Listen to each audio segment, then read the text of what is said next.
નમસ્કાર ખેડૂત મિત્રો, હું છું અશ્વિન સાવલિયા, સદગુરુ એગ્રીટેક કેશોદ. આજે આપણે સહારા ઇન્ટરનેશનલ કેમિકલના ઓનર શ્રી નિકુલભાઈ સાથે વાતચીત કરશું. આ વર્ષે ચણાનું વાવેતર આપણા એરિયાની અંદર કેશોદ પટ્ટામાં સારું એવું થયું છે.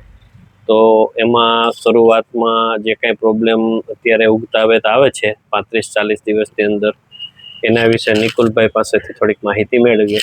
નિકુલભાઈ, અમારે કેશોદ પટ્ટાની અંદર ચણાના વાવેતર થયા છે અને આ વર્ષે કન્ટિન્યુ વરસાદના હિસાબે ભેજનું પ્રમાણ જમીનમાં વધારે છે. બરોબર. એટલે ચણાની અંદર સુકારાના પ્રોબ્લેમ આવે છે 30-35 દિવસના થાય ત્યારે. પછી પીડા પડવાના પણ પ્રશ્ન છે અને અમુક સમય પછી એટલે કે ફ્લાવરિંગ ચાલુ થાય ત્યારે જાંબલી કલરના થાય અને ફ્લાવરિંગ બંધ થઈ જાય છે. તો એનું નિરાકરણ કંઈ હોય તો આપો તમારી પાસે. બરોબર. નમસ્કાર ખેડૂત મિત્રો. અત્યારે ચણાનું આ વર્ષે તમે જોવો તો 2025માં બમ્પર વાવેતર થાય છે અને દિવાળીની પછી જે માવઠાની અસર હતી અને એમાં સારો એવો વરસાદ દરેક વિસ્તારમાં પડ્યો છે. તો એના કારણે જમીનમાં પુષ્કળ ભેજના કારણે ચણા આગતરા સુકારો દેખાય છે કે ચણા તમે વાવો એટલે 20-30 દિવસની અંદર પીળા થઈને સુકાય છે, ક્યાંક લાલ થઈને સુકાય છે, ક્યાંક લીલા પણ સુકાઈ જાય છે. તો સુકારાની અંદર કઈ રીતના આપણે રાહત મેળવવી?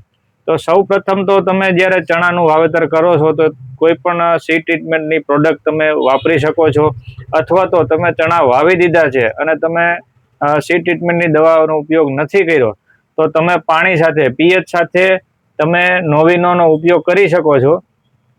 વીઘે તમે 250 ગ્રામ પ્રતિ વીઘાની ગણતરીમાં તમે આનો ઉપયોગ કરી અને સારું એવું કંટ્રોલ મેળવી શકો છો. અશ્વિનભાઈ, અને પીએચ સાથે કઈ રીતના આપવું અને સ્પ્રેમાં કઈ રીતના આપવું? સ્પ્રેમાં તમે જો આપો છો તો 35-40 ગ્રામ પ્રતિ પંપ સ્પ્રેમાં તમે છંટકાવ કરી આપો છો અને પાણી સાથે જે કંઈ પણ આપણે પેન્ડીમિથાલિન જે આપણે પાઈએ છીએ જે ક્યારામાં, તો એની એ જ પદ્ધતિથી અને તમે પાણી સાથે ઓગાળી અને વીઘે 250 ગ્રામ તમે પિયતમાં આપી શકો છો.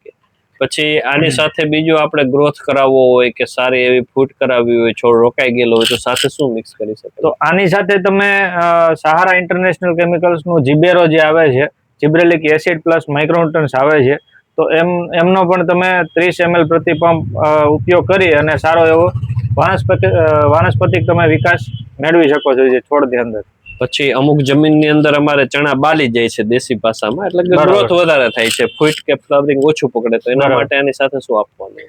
જો તમારે ફ્લાવરિંગ સ્ટેજ તમે 40-45 દિવસના ચણા થાય અને ફ્લાવરિંગ સ્ટેજ ચાલુ થઈ જાય, ક્યાંક તમે જે વાત કરી ભાઈ હાઈટ વધી જાય છે અને ફ્લાવરિંગ દેખાતું નથી, ચણા પોપતા દેખાતા નથી, તો સહારા ઇન્ટરનેશનલ કેમિકલ્સનું ફલમ ગ્રો જે તમે ખરીફ સિઝનમાં મગફળી છે, કપાસ છે, સોયાબીન છે, અન્ય શાકભાજી પાક છે, દરેકમાં ઉપયોગ કરેલો છે અને જૂની ને જાણીતી જે બ્રાન્ડ છે ફલમ ગ્રો, તો એનો તમે 25 ml પ્રતિ પંપ ઉપયોગ કરી અને 2 થી 3 વાર છંટકાવ કરો તો સારું એવું ઉત્પાદન પણ મળશે અને સારું એવું ફ્લાવરિંગ પણ તમને દેખાશે. સાથે એમાં ઈયળનો પણ પ્રોબ્લેમ આવે છે પોપટા લાગી ગયા પછી. બરોબર.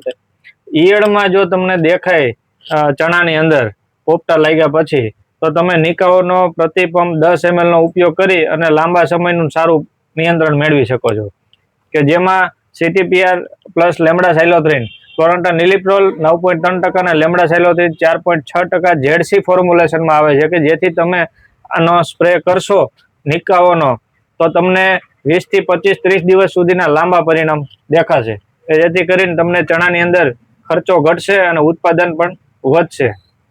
અશ્વિનભાઈ, આભાર નિકુલભાઈ. એટલો તમે ખેડૂત મિત્રોને માહિતી આપી અને સજેશન આપ્યું એ બદલ આભાર.